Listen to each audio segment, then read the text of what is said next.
يسعد صباحكم جميعا. النهارده معانا العكاوي، هنعملوها بطريقه سهله جدا في الكيس الحراري. زي ما احنا عارفين العكاوي ما بتتباعش بالكيلو، هي بتتاخد على بعضه، يعني الديل على بعضه. طبعا العكاوي من الاكلات الحلوه جدا. اللحم الملبس مع العظم بيدي طعم يعني طعم وريحه وشمخه وكده يعني.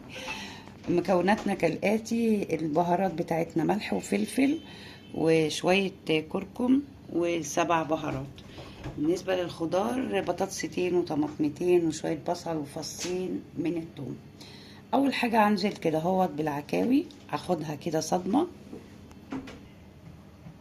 هنزل كده بمعلقة سمنة،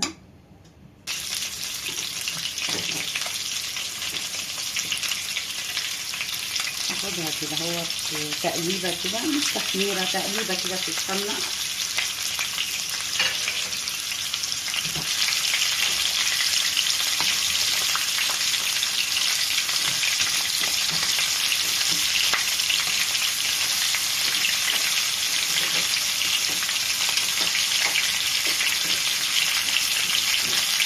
على جميع الجوانب كده اهوت، يعني تسميعة كده على خفيف.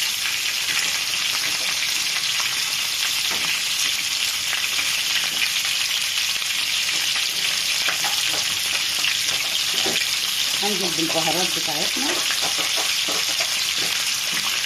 فصين كده من الحبهان. هنزل بقى بشوية الكركم والسبع بهارات.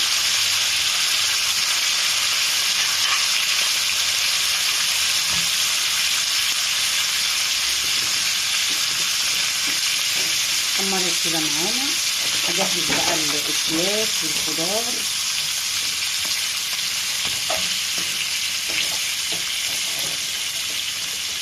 العكاوي من الأكلات الحلوة أوي في العيد، بناخدوا أفكار من بعض.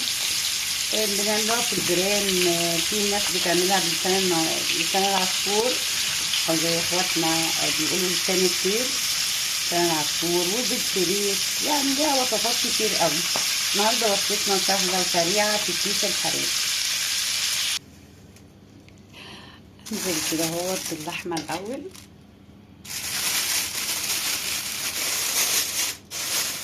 وزعت كده اهوت على كيسين.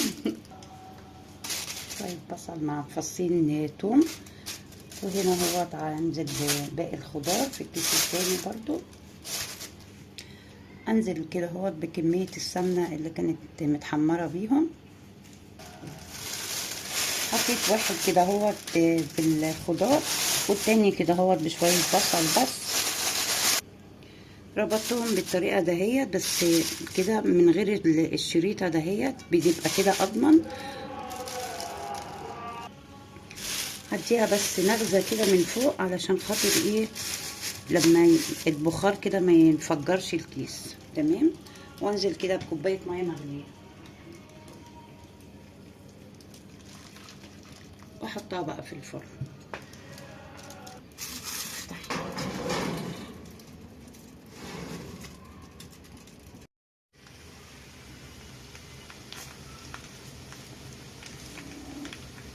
بقت معانا كده اهو، طبعا الكيس سخنة.